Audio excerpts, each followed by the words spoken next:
Emre Recep, dinlen dinçalım. Koçum. İn naybaşı, in kımmatlı, in kadırdan marşdan biri. He!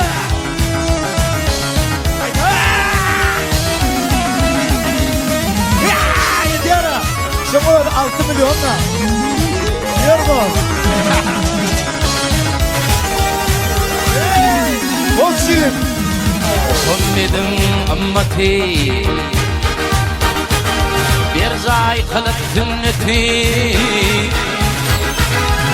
onların milleti inni bollun koçin koçin kıyınağlardan geçin baktın korkan alayım dilinden dur geçin koçin kıyınağlardan geçin baktın korkan alayım dilinden dur geçin kıyınağlardan geçin kıyınağlardan geçin koçin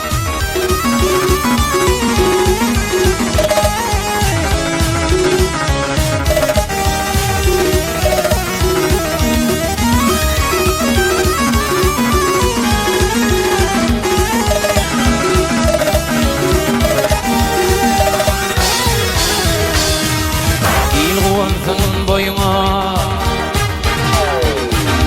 gül yarasın koyuma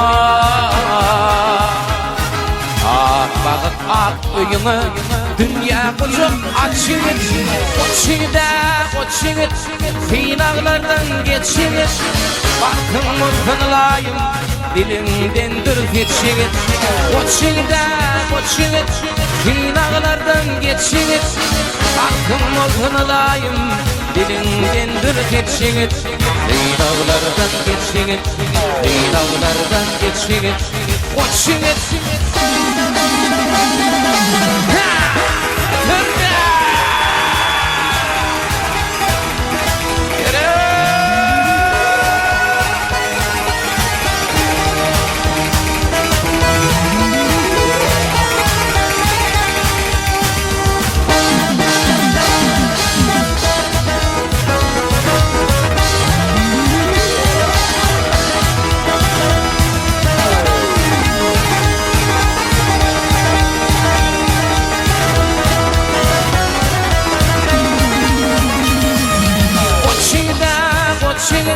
kıyınağlardan geçin baktın orkan alayım dilinden dur geçin koçin kıyınağlardan geçin baktın orkan alayım dilinden dur geçin kıyınağlardan geçin kıyınağlardan geçin kıyınağlardan geçin kıyınağlardan geçin koçin.